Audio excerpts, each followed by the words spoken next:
Amongst metal mommies and bezel boys.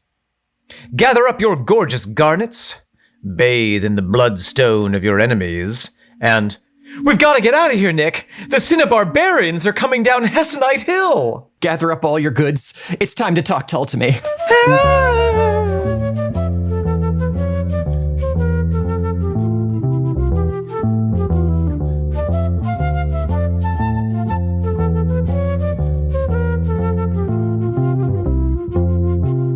Welcome back to the podcast. I am Omen Thomas Sade. And I am Nick McGill. Together, we are the Mômes Sans Fec. And this, my sweet, shiny stones, is Talk Tull to Me. A gemological expedition in the mining mountains of Pibroch, in which Diamond in the Rough Nick and Princess Cut Omen will dust off, appraise, and delight in literally every single Topaz track that Rose Quartz rock band Jethro Tull have ever dug from the rich musical mineral veins. We will gag on Andrew Giddings' gemstones, debate the double halo of Doane Perry's Dolomite drum kit, and find a suitable bypass setting for Martin Barr's massive white barite. And just perhaps, if we can find the beauty in our own Mixolydian mines, we may aspire to be pronged by the Pearl of Prague, the scrollwork Scotsman, the sterling songsmith, the freeform flautist, the brown diamond of Blackpool, Ian Abrasive Surfaces Anderson. Very good. Of all 289 episodes that we've done so far, I think that is the most accurate depiction of Ian Anderson. A brown diamond? The brown diamond of Blackpool? A brown diamond and an abrasive surface. Yeah. Nick, welcome back to the podcast. Thank you. We are recording today on the 4th of the month of July, which is American Independence Day, the historical day on which some half-drunken, scrubby fellows on the East Coast proclaimed their independence from the Empire of Great Britain. And in celebration, I'm getting crazy this morning and having some hop-flavored sparkling water. Oh, no. It's going to get looped. I already had my coffee. I'm sticking to kombucha spiked water right now. Wow. Any thoughts on the 4th of July? Overrated. I agree. Actually, I think of all the national holidays, it is by far not the bottom of the list in terms of the reason behind the celebration, but it is, for me, the very bottom of my list of favorites in terms of how it's celebrated. Correct. Yes. Agreed. I don't love fireworks. Just noise. It's just noise. What if we sat at home quietly and contemplated our freedoms? Close your eyes and think about fireworks. Shh, don't think too hard. Oh, that's noisy. You'll disrupt the neighbors. Nick, what do we have the pleasure, what do our freedoms allow us to talk about on this very podcast today? Our ancestors created the Declaration of Independence so we could talk about Rare and Precious Chain today, track 2 off of album number 19. That's right. Roots to Branches. It's just what Benny Franks would have wanted. George Washington died in the river so we could do this. He choked on his ivory teeth. He choked on the cherry tree that he did not cut down. So that we could talk about prog rock. All right, yeah, second track off the album. British prog rock, mind you. Yeah, right. Why don't we dive into it? Dive into the River Delaware and listen to Rare and Precious Chain.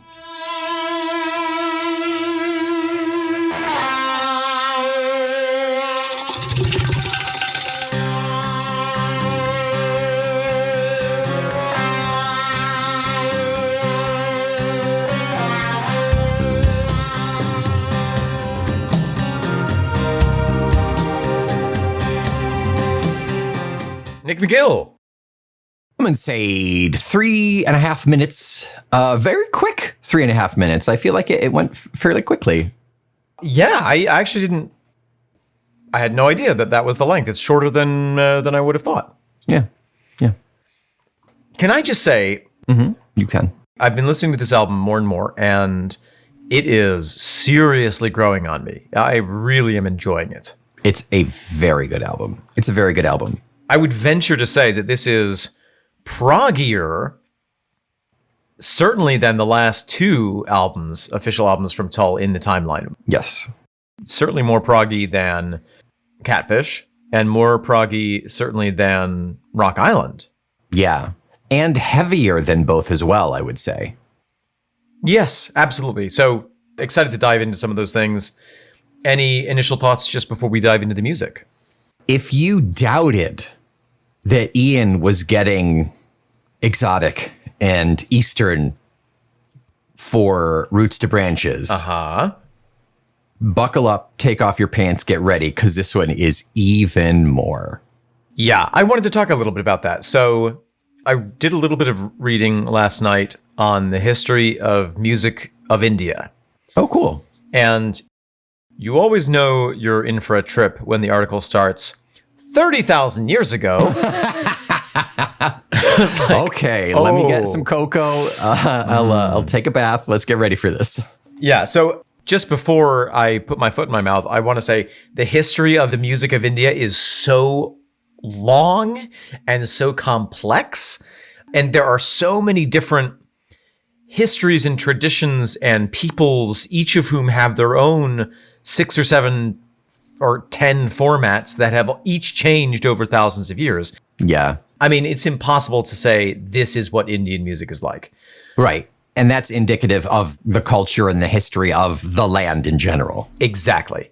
Yeah. Generally, it breaks down. Generally, collectively. Generally, in general, if I might say so, it breaks out into two main systems. One is called Hindustani and the other is called Carnatic.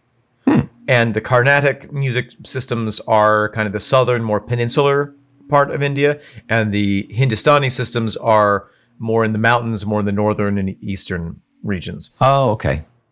They both use the 12-note system, which is what we use. Okay.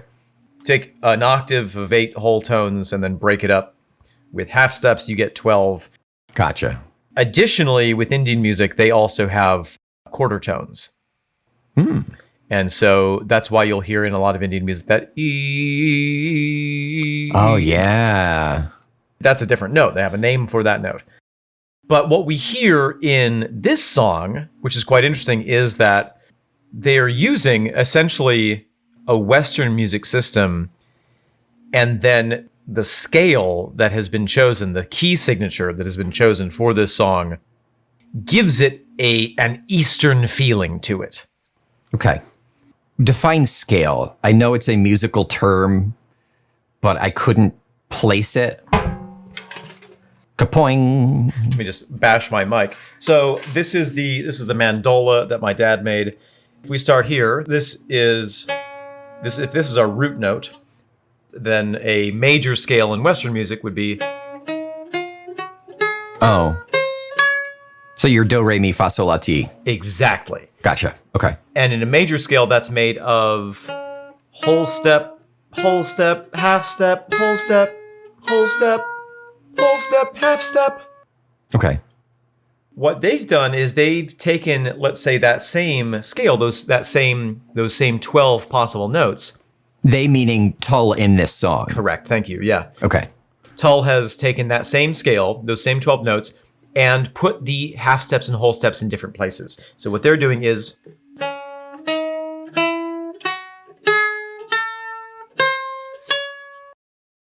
So that's whole step, half step, whole step, half step, whole step, half step. So is that a particularly Eastern style to do those steps in that scale as opposed to the, European or American or whatever? Yeah, so depending on where you put those half steps and whole steps, you get all kinds of different types of scales. So just using those same 12 notes, you could have a melodic minor, a harmonic minor scale, an Ionian scale, a Dorian scale, a Phrygian scale, a Lydian scale, a Mixolydian scale, an Aeolian scale, a Locrian scale. And then it gets complicated. Yeah.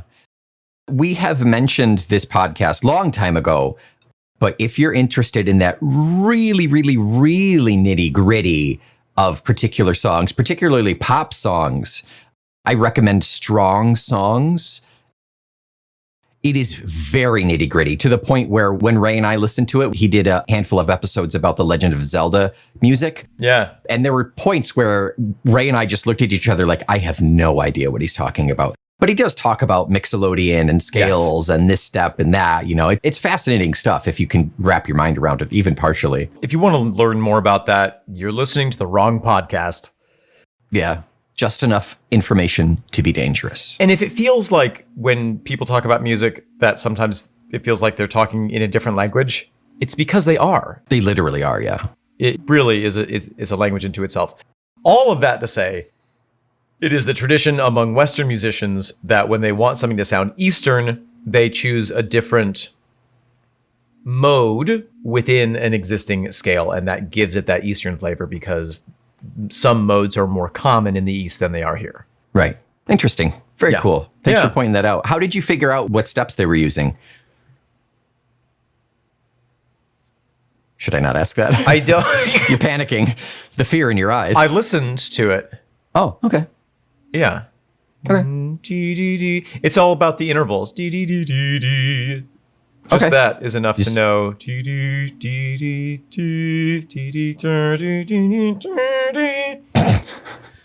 That's exactly what it sounded like, yeah. Yeah. Very cool. What do we hear when the needle drops? Ooh, that guitar, that like,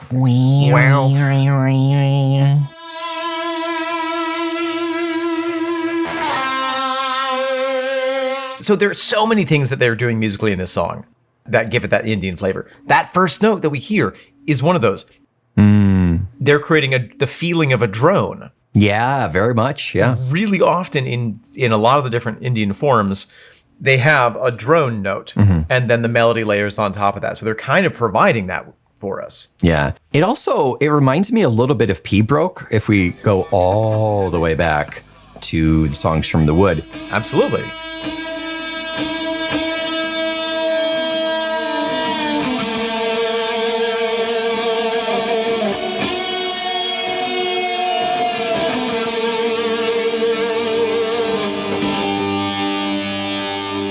It's not quite as drony, but we do get these long, elongated, like the guitar coming out of the ether. You know, that's kind of what it feels like here. And Pibroch, as we may recall, is a Scottish form of song that employs a lot of those droning sounds. Yeah, right.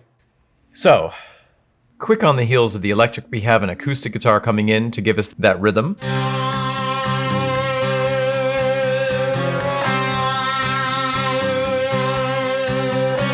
Percussion comes in right after that pretty quickly. And definitely on the percussion side of things, not so much the drum side of things. Yes, there's a lot going on percussively, and it's awesome. There's that like traditional like hand drum sound that you get with Indian music in there. Yeah. But there's also these weird, like, have you ever seen people busking and they have these PVC tubes and they hit them with flip-flops?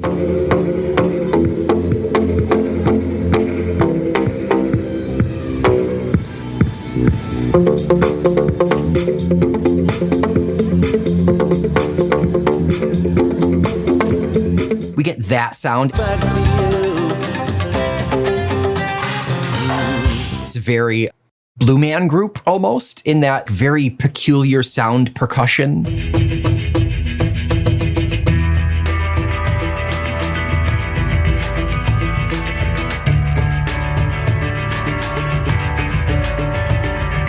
I feel like Joan Perry went into a percussion shop in India and said, "I'd like one of everything, please."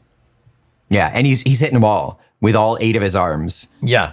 I really do enjoy the percussion in this because it's not stagnant in any way. He's all over the place with all sorts of different sounds. Full octopus mode here. Yeah. We get some synth floating in beneath that before we get into even lyrics or anything. It's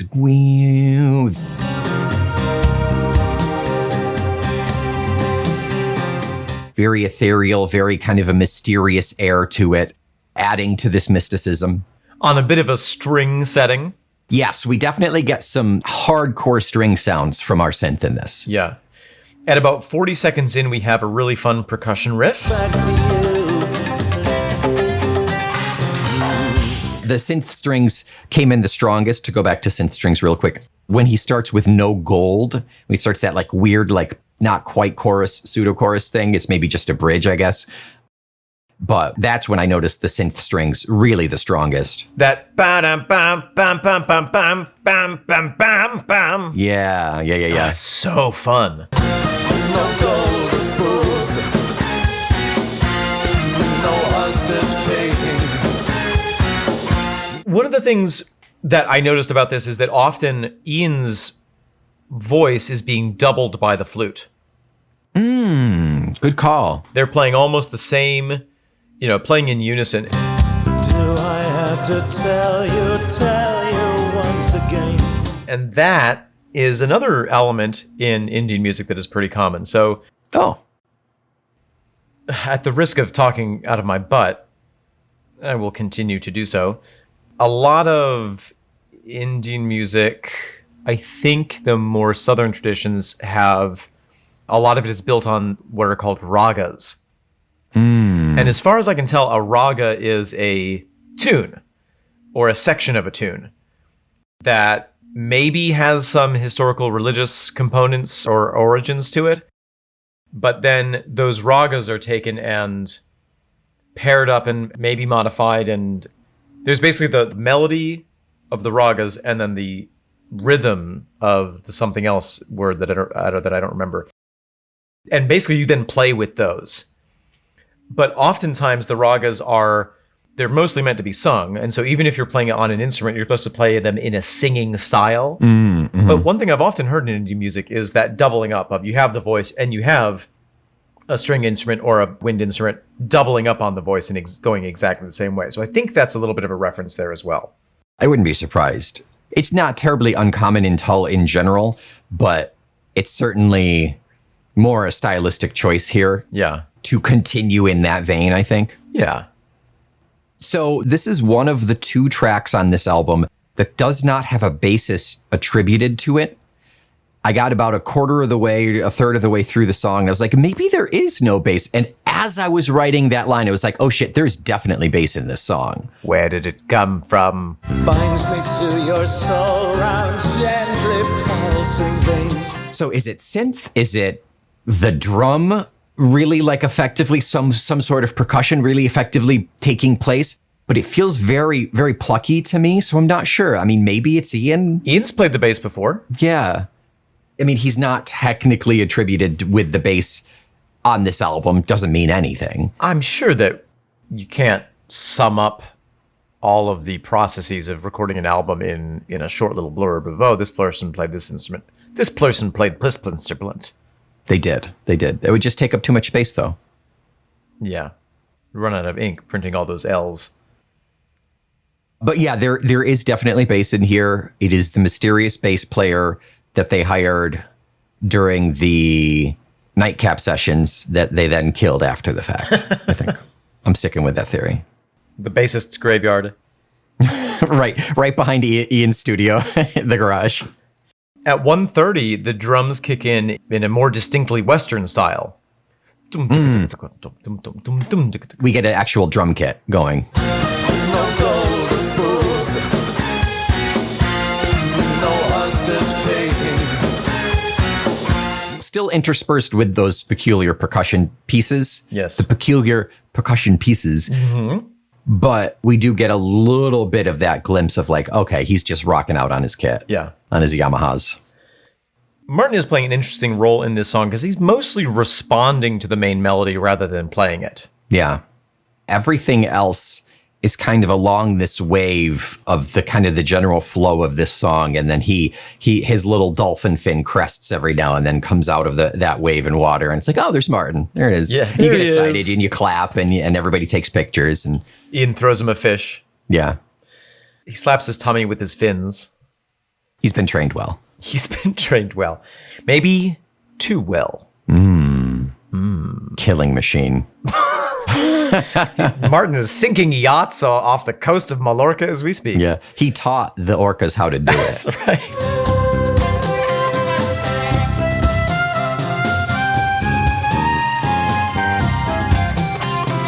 In Tiny Beads of Sweat, Tiny beads of sweat.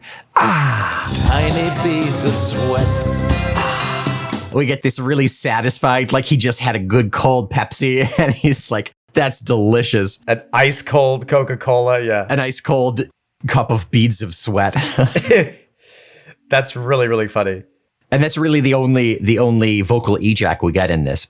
There's a reason behind that. It just adds to the sultry sexiness of this song. Yeah. I have to say, I'm really, as I'm listening to this album more and more, I think I'm coming to the conclusion that I love more, in general, the Tull albums that are keys and strings forward, rather than the pared back, just drum, bass, guitar, flute. Yeah. That's not a hard and fast rule. Like, obviously, Catfish doesn't really have much keys on it. And I love Catfish. It just brings so much to what they're able to do. Even when it's synth strings, incomparable to Dee's work. Yeah. But even when it's synth strings, there's some added level of magic there. Yes. That really just takes it over the top. Yeah. And I mean, we all know I'm a sucker for strings, and it really does make that difference for me. Like you said, like I'm okay with that straightforward, we're a rock band. But when they add that extra flavor, that to me is what makes Jethro Tull going that extra mile. It adds an element of melodicism to, which I'm sure is a word. Definitely. To the listening experience, which I really enjoy. Yeah. So at 2:15, we get a little quick kind of guitar rupture where the regular flow of the song is put on hold and we hear Martin making guitar sounds. That's on his business card, maker of guitar sounds. Yeah.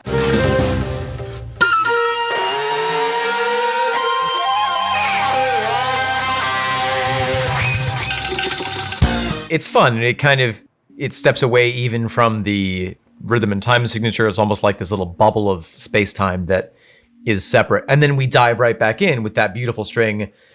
Wow.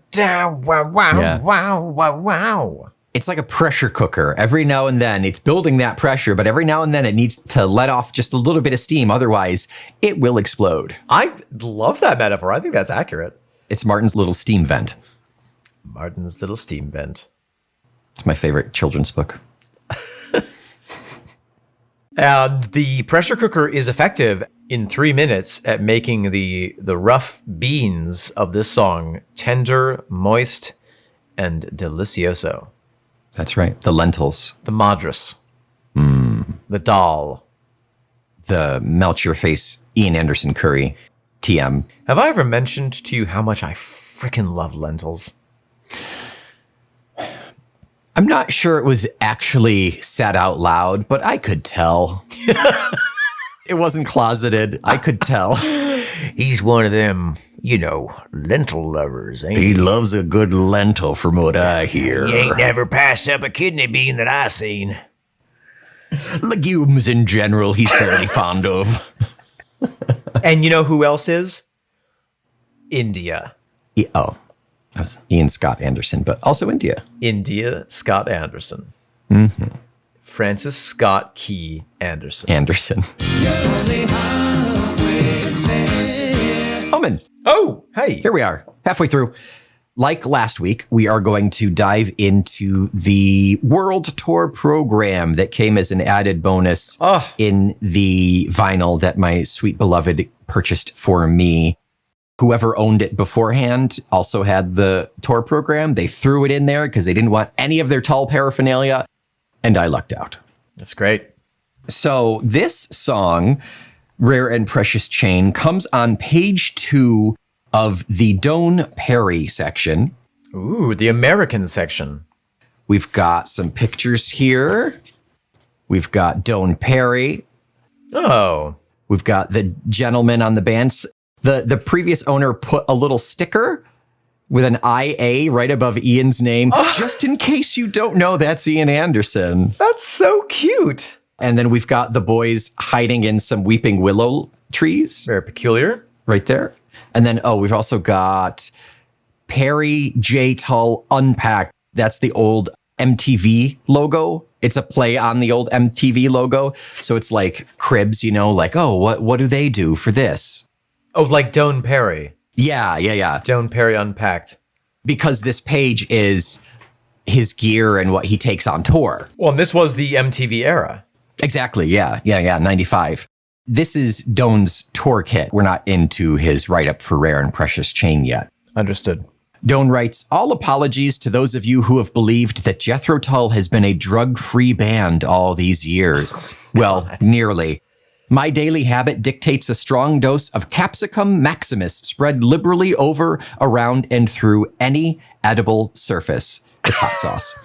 For those of you who have seen the band before or perhaps only for the first time and believe that I perpetually reside in hyperactive overdrive euphoria on stage, and possibly off as well, rest assured it is probably only a temporary result of too much chili pepper, vitamin B, or a mishmash of over-the-counter Chinese herbs.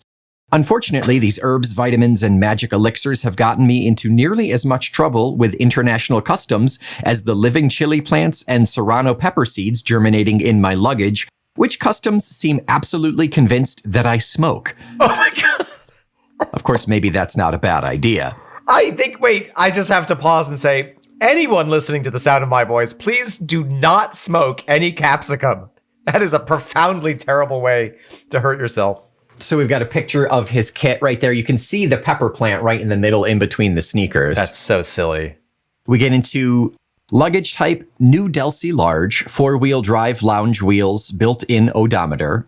I'm assuming that's tongue-in-cheek. I would imagine. So his kit consists of various t-shirts, trousers, Chinese smoking jacket, best to be worn only with reading glasses or monocle whilst smoking pipe or cigar in a hotel suite, while bossing around unfortunate room service waiters or other hotel staff. Oh my God. One of many plastic bags containing shampoo, hair stuff, mouthwash, or other liquid items that could explode in an unfortunate manner inside my suitcase without adequate protection. Yeah. More undershirts and vests, stage and casual.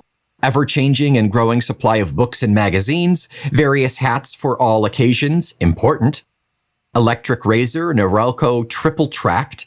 Sony speakers with radio, stage drumming shoes, Nike, live firecracker chili plant, toilet bag with usual contents and one soft toy.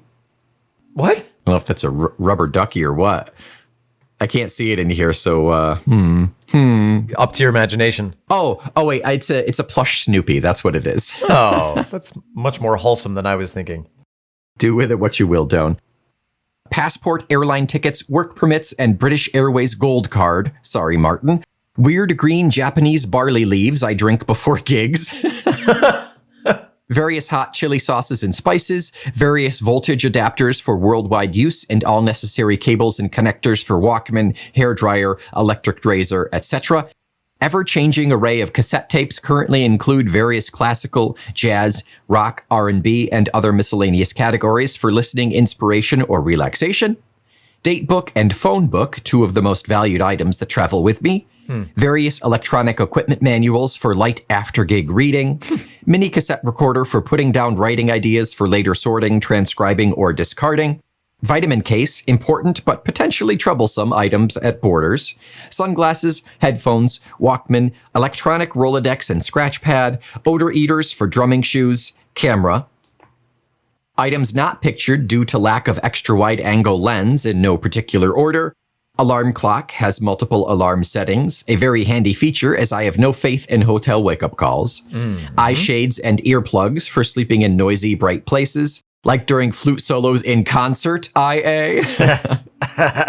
Hand laundry detergent, slippers, robe, bathing suit, shorts, 2 pairs, gaffer tape, 2 belts, 1 pair dress pants, 2 dress shirts, 1 dress jacket, 1 pair dress shoes, 3 to 4 pairs casual shoes, 1 light silk coat, 1 heavy coat, 1 portable umbrella, 8 to 10 pairs socks and underwear, 2 neckties, 1 pair drumsticks and practice pad, 1 sweatshirt, and 1 pair sweatpants. Wow. Goodness me. That's a pretty big kit. That is a big kit. No wonder his luggage type is considered large. That is not carry-on. It's interesting. This is kind of a cool time capsule to see what a traveling musician was carrying in 95. the idea of a digital, what was it? An electronic Rolodex.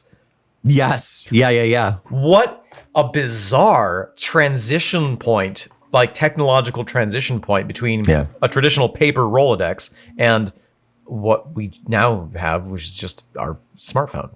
Right. There's so much in this kit that could be gotten rid of with a smartphone. It's ridiculous. Yeah. The Walkman, the cassettes, the Rolodex, Scratch pad. the scratch pad, The camera. yeah. The shoe. The shoe phone.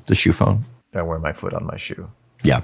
I wear my phone on my foot. I've heard that about you. All right. So let's get into Doan's write-up of Rare and Precious Chain. Oh, It's amazing at times how songs take on their own personality and direction regardless of any resolute conviction on the part of the musician to steer them somewhere else. How familiar a feeling that must be to those of you parents out there. Boy, he's very erudite. for an American, yes. For an American drummer. Yeah. This song was just such an example. The way I remember it is that Ian came to us with this piece about which he said, quote, "I want to record this fairly straight-ahead rock tune with a sort of loose around the edges, bluesy, rough and ready feel. No frills, raw and stripped down," end quote. Wow. Yeah, right? With the best of intentions to try to accomplish this task, we set off with the goal in mind of trying to create a, quote, radio-ready, friendly song, end quote. Uh-huh. Somehow, before we even knew it, we were off in another direction, perhaps initiated by Andy's lewd, suggestive, and very funny, at least to me anyway, keyboard samples which sent me away to some uncharted location roughly between Tangiers, Bombay, and a Senegalese village full of drumming tribespeople. And all this happened while Ian went into the other room to write the bridge melody. While I was out there in the percussive ethers communicating with some Zulu god, Andy remained firmly in an ersatz Bombay recording studio, contriving strange string lines for an Eastern pop record. Meanwhile, Martin retreated into weird 60s wah-wah psychedelia, and Ian kept popping his head in and out to hear how things were going, offering an occasional, why not try this? Or more disturbingly, simply a raised eyebrow. Strangely, it all seemed to be coming together, but it was a completely different song, different everything than 3 hours before. What in the hell was Ian going to do with this? At the end of the day, I knew we really had something very special. I just didn't know what. So it was a very pleasant, though not unexpected surprise when I heard how perfect the vocal and lyric fit the music, though I suspect they underwent a great transformation as well. Well, we hope it's all for the best and what you have enjoyed this day in the life of a song. We did. Wow. Good write-up. Yeah, wow. I would love to read something, like I would love to read Doan Perry's memoirs or something. He really is a good writer. Great writer. Very good writer, yeah. Interesting reminder of the fact that Ian's typical process with the band was, here's the melodies, here's the music that I want you to play. Yep. Now, when we're ready to record, I'll come and do the lyrics. Yeah, right. I'll give you some level of leeway, whether it's I want this exact like theme or melody throughout, go with it. Right. Or I want just pared down, go with it. Yeah. And clearly best laid plans of mice and men. That initial description from Ian just floored me. Nothing, not this song. Yeah. And how awesome that he does go with it, that he does move with that. He's open to that interpretation. And the result is fantastic. Oh, it's so good. I mean, it really is a lot of these disparate elements coming together and creating something really unusual and really fun. That's very Tullian, though, to have these disparate pieces that do work so gosh darn well together. Yeah. And honestly, if they had stuck to that original plan, we would be at a serious loss if we did not have this song the way it is now. I think it's so good. And we'd be at a loss if we didn't have that concert program slipped into the vinyl by your weird, obsessive former owner. Thank you, German man who sold my wife this vinyl. Was he German? Yeah, the ticket's German. There's a headline taped in there that's German. Yeah. The obsessive check marking off of which albums he owns. They're German check marks. Yeah. Nick, welcome back to the half. Dry yourself off. It's time to talk lyrics. Rare and Precious Chain. I took a cold shower in between sessions because this song is saucy and spicy. I have to say, in listening to this album, I've listened so much to the music side of it, I've not really delved into the lyrics very much. Just the implication of the title, A Rare and Precious Chain, seems oddly straightforward, which makes me think that it's not at all. Double plus not at all. Yeah. Yeah. Rare and precious chain, do I have to tell you once again? Keep going. Keep going. You need a little more context. Under red lights on soft nights, it all comes back to you. Rare and precious chain. Do I have to tell you once again? Under red lights on soft nights, it all comes back to you. So there's an element of forgetting. There's an element of I'm reminding you. Some elements are bubbling up to me, but I'll save them. He continues, rare and precious chain binds me to your soul, round, gently pulsing veins. Shackled tight, feel love's bite coming back to you. There it is. Rare and precious chain binds me to your soul, round, gently pulsing veins. Shackled tight, feel love's bite coming back to you. Is this the idea that he's talking to someone to whom he is bound in some way? That's exactly how I interpreted it. Yeah. Interesting. During that first half, when I sat down this morning to really, really hammer it out, that first half, I was like, what is he getting at? And then I got to that second part and I was like, I literally wrote, oh, this is a love song. Oh. Yeah. Yeah, interesting. You know, appropriate for the Indian context. I'm sure we've talked about the story of the historic Prince Siddhartha who became the Buddha. Mentioned it in passing. Mentioned it. One of the final things that he did before leaving the palace to go become an ascetic in the woods was he had to ensure the birth of a son. And so literally the evening the son was born, he named the son, I forget the Indian word, but in English it means fetter. Oh, interesting. And then he cut off his hair and left. And a fetter is a chain. A fetter is something that binds you to something else. Yeah. The implication being that love and family is a fetter chain that keeps you bound to the everyday physical world. And for him, he needed to escape that, to sever that. I want to break free. That's what that Queen song's about, actually. I want to break free. It's about Buddhism. To me, the implication is this, like, if you say you're bound to someone, that's there's a double implication. Like, it's a positive thing to be bound to someone, but on the other hand, Yeah. you're attached to something. That could be a negative. A chain can go both ways, though. One side can really love the other side, but it can be a burden to that recipient. You know, they could still love the person, they could still have feelings for it, but it can be outweighed and be troublesome. Like the old boomer expression, yeah, this is my old ball and chain, when referring to one's partner, which is horrific. Yeah.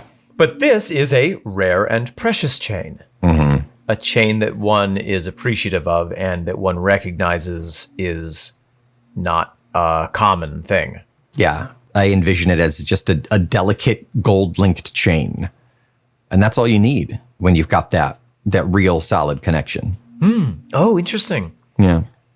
This is the wop, wop, wop, wop, wop section. Yeah. Yep. He continues, no fools of gold, no hostage taking, no engagement rules to leave you forsaken. No gold fools, no hostage taking, no engagement rules to leave you forsaken. Gold of Fools is a reference to the mineral pyrite. Fool's gold. Yep. Fool's gold, which has a golden sheen to it, but is non-malleable. Is not valuable either. It is not rare and precious. It is neither rare nor precious. Yeah. Oh, that's kind of cool. It's cool. No hostage taking. Okay, so this is the idea that if we were worrying at this point that this is a negative thing to be chained to someone, he says, no. Yeah. I'm not a hostage in this situation, or you're not a hostage in this situation.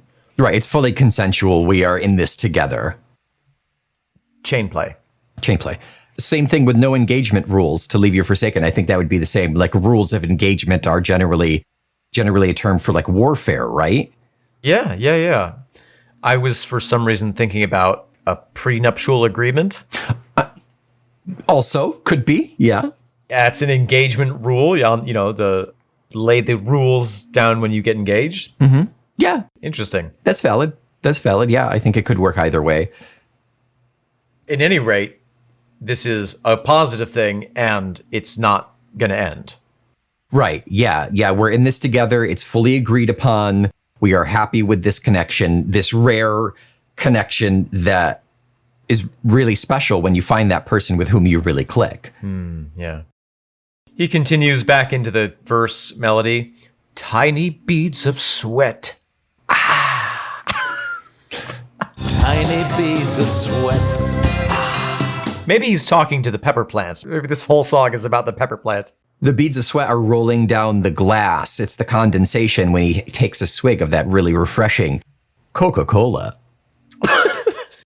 This episode brought to you by homemade kombucha. Or it's like the scene in Titanic when they're in the car and it gets all fogged up. Yep. On the inside. The hand streak. Yeah. Yeah. Tiny beads of sweat, thin diamond glistening around your neck. Tiny beads of sweat. Thin diamond glistening around your neck. Which is still that tiny bead of sweat. Yes. Could also be like the rare and precious chain. Obviously, we get that physical side of things. Right. The material side of things, rather. But totally. We also get that sexy bead of sweat. And it's also kind of a beautiful way of saying, you know, even something as corpusculent. Corporeal. Thank you. Even something as corporeal as your sweat. Yeah. Is to me as precious as a diamond. This song is so sexy. Yeah. This is the sexiest Tull song we have heard to date, I think. Interesting. I think so. The tune running behind it really helps to deliver the sexy. Did you ever, when we were kids, when we were like in high school, yeah, the team at Saturday Night Live, Chris Kattan, played Antonio Banderas, and Antonio Banderas had his own talk show. Oh. And he had these two other Spanish guys. Anytime Antonio Banderas did anything, they're like, no, too sexy. Yeah, I do remember. I remember it from people quoting it. I don't think I ever saw it, but yes, I'm familiar. That's kind of what this reminds me of, this song in particular. It's so visceral. It's so very much that. It is very hot in here, no? Oh, yes, a little hot, yes. Well, maybe I should do something about this. Oh, heat, no. Too sexy, please don't do it. No, my friend, too sexy. But I must. No, too sexy, no, please stop it, be cool. Oh, no, my friend, too sexy. Okay, very nice. Which is interesting because it doesn't really talk about sex at all. No. It's the desire. I think it's sex on that really basic level of just the emotion behind it, and that physical side of things, the sweat and that connection that we hold, that in itself can be very, very sexy. Yeah. And is.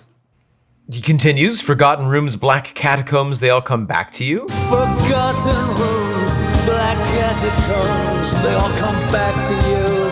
This is something that I might be reading too much into this, and I think I'll probably read too much into it in the next song as well. But I wonder if there's an implication of reincarnation here. Ooh.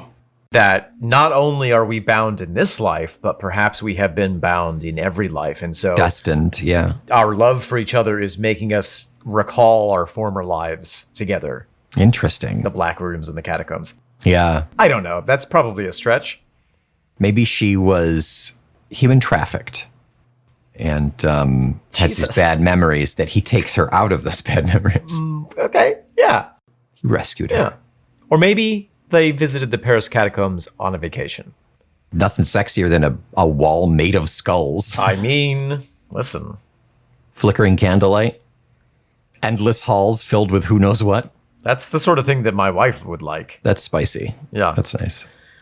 We get into the string section again. No crock of glittering prizes, no sharply worded telegram, no excuses for the word weary, no excuses for who I am. No crock of glittering prizes, no sharply worded telegram, no excuses for the word weary, no excuses for who I am.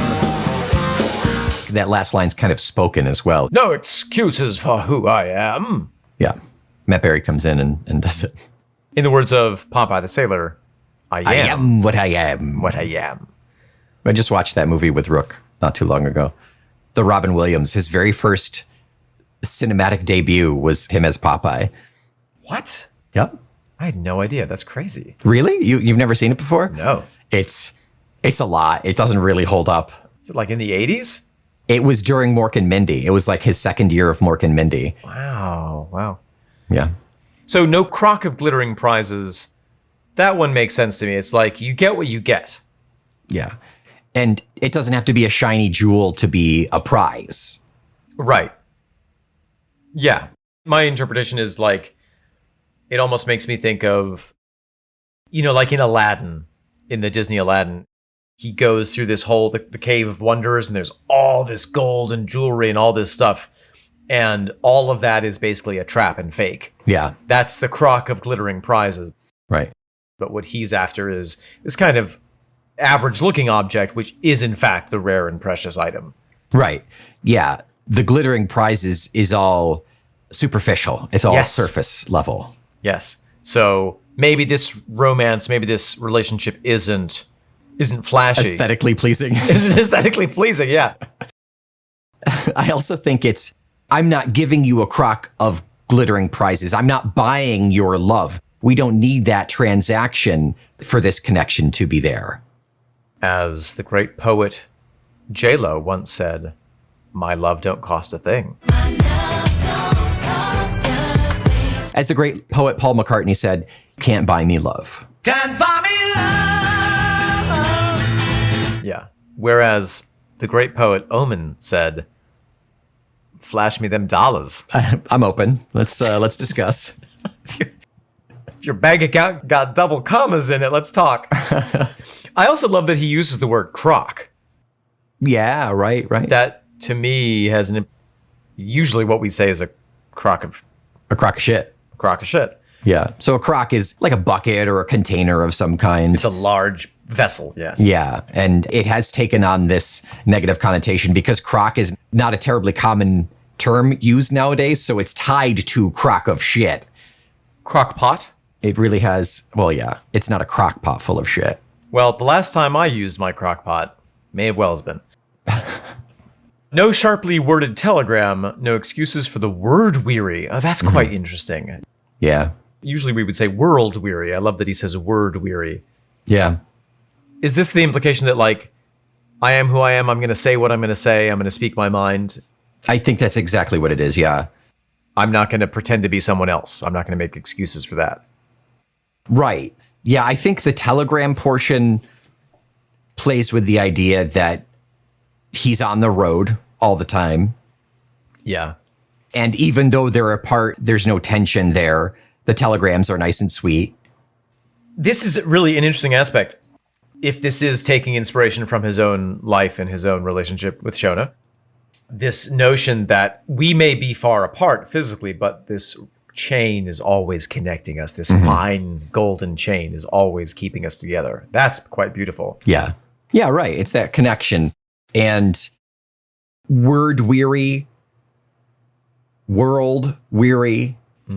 I think it really does tie with that. He's constantly on the road, most likely always tired of writing pretty things or substantial songs. So she may get the sleepy, grumpy, kind of terse side, but that love is still there. They're still wrapped in that golden chain. They share that connection. And I'm not making excuses for it either. This is who I am. You accept me for who I am, and I appreciate that. And while we're together, I might be on vocal rest. I might be literally weary. Yeah. from talking all the time and singing all the time. Good call. Because that's my job. Yeah. If your job is talking, you might not want to talk when you get home. Right. Yeah. Yeah, that's a good call too. Thinking about the less poetic side of it and really just the practical, physical side of it. Yeah. Breaking it down, Nick. We're melting down this chain. Oh, it's broken. Oh, I'm broken. I'm not even going to sell it. I'm just going to chuck it in the bonfire. It's a rare and precious chain around your neck. I place it once again. Drawn finger tight, feel love's bite coming back to you. It's a rare and precious chain around your neck. I place it once again. Strong finger tight, feel love's bite coming back to you. Interesting, the physical action. This is bringing a little bit more of the sexiness. This is this physical action of putting a chain around someone's neck, tightening it so it's just tight enough that you can feel the metal bite into your soft skin. You belong to me. Oh my God. Oh no. Oh no, have you been reading my Goblin Slave porn? Yes, that's where the Black Catacombs and Forgotten Rooms come from. Oh, that's where, yeah. Under red lights on soft nights, it all comes back to you, rare and precious chain. Interesting that we have a contrast between the Forgotten Rooms, Black Catacombs, and the red lights and soft nights. Yeah. Oh, under red lights on soft nights, it all comes back to you. It being remembering the reason why we're together, perhaps. Yeah, right. Or, I mean, just they're apart because he's on tour or whatever, and you've said your goodnight, you're ready to go to sleep, and then you think about why you're in love, or you think about your loved one. Yeah. Do you ever go on vacation with Raven and kind of have that moment where you're like, oh, hey, I really like you. I like hanging out with you. This is nice. Yeah, it's not terribly often that we certainly haven't gone on a solo vacation, but every now and then we'll get a date night, and it really helps to kind of realign things. You know, when you step out of the regular schedule of we're working and now we have to make dinner, now we have to vacuum the dog and wash the cat and put the child in the kennel. Take out the child. Put the trash to bed. I'm so tired. I don't even know what's happening. Yeah, there is a lot to be said for breaking out of that drudgery, for lack of a better term. But you also do need to make that effort to remember that connection during that drudgery, because it's not always that easy to make that connection, to find the time to coordinate everything that is needed to take care of your kid or to take care of this 5 cats and 2 dogs. Yeah, for instance. Yeah. Well, and that's actually... Just for example. That's part of the social reason behind wearing jewelry and giving jewelry as gifts. You give someone the gift of a piece of jewelry because you want them to wear it and then remember that you gave it to them and have a fond memory of you. Yes, that is a ring that I gave you. I think. It is. It's gone through several iterations, but the silver underneath is still the original. Is it really? Wow. It is, yeah. That's so cool. Yeah.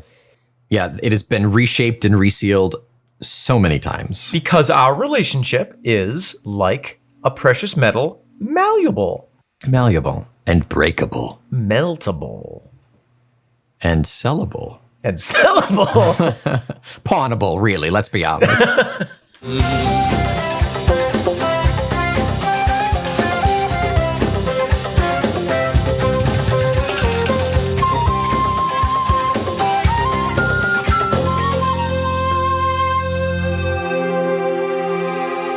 Nick, what are we choosing of our own volition to talk about next week? Next week, track number 3 off of Roots to Branches.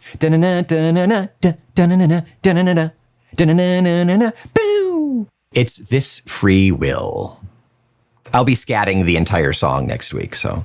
Can we escape talking about it? Not at this point. We've invested so much time. It's the lost cost paradox or whatever it's called, where you're like, The sunk cost fallacy. It's the sunken cost fallacy. We've already invested so much time into this. We got to keep going. It's inertia. We have, including this album, we only have 4 albums left. Or maybe a few more. Well, we'll see. we'll see how many Ian decides to pepper between now and 2026, but still. Until next week, I am the capsaicin making you sweat, Omen Thomas Sade. I am a crock filled with dull prizes, Nick McGill. We are the electronic Rolodex of fun, the Feckless Momes. And this is your sharply worded telegram. Talk Tull to me.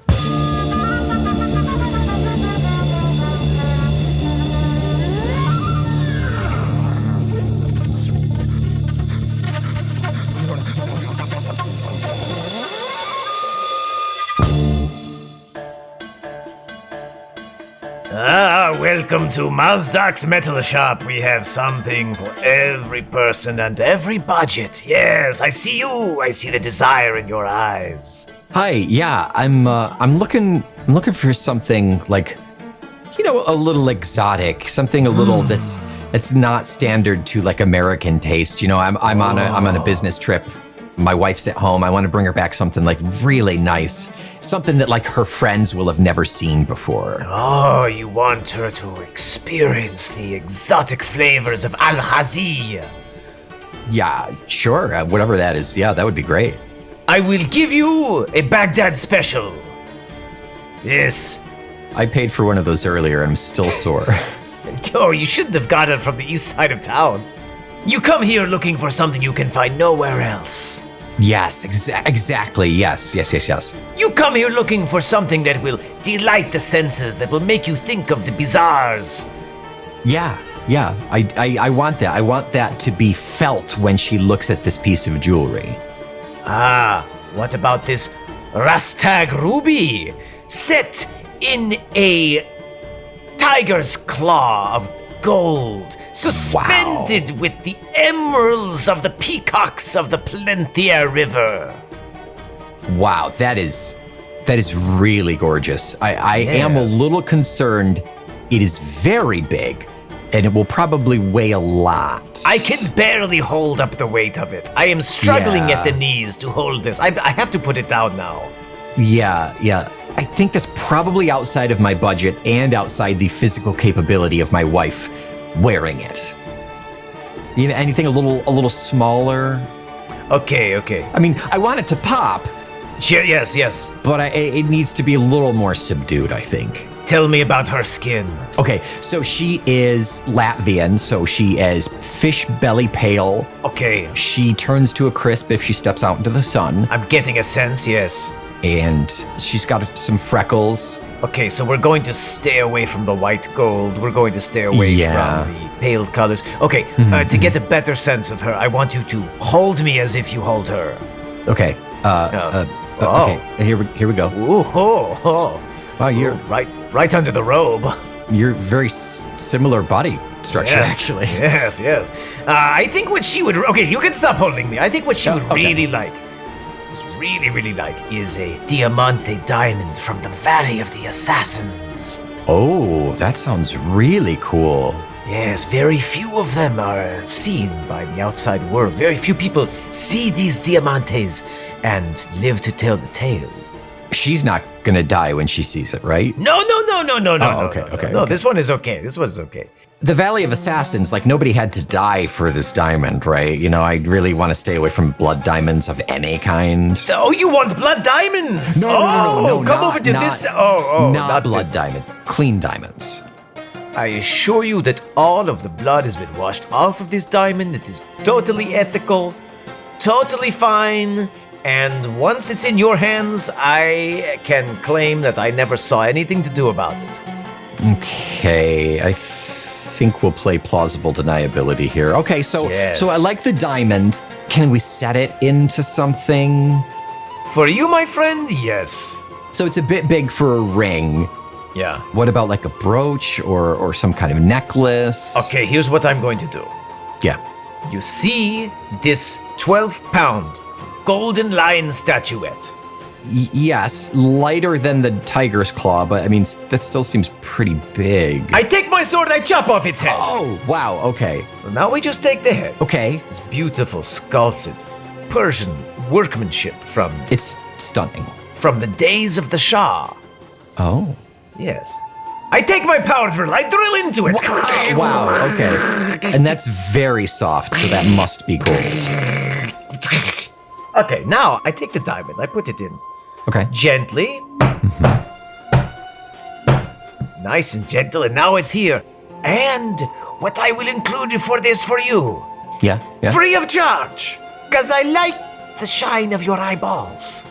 Thank you. I like the way you held me. That was special. We had something there. Not been touched in such a long time.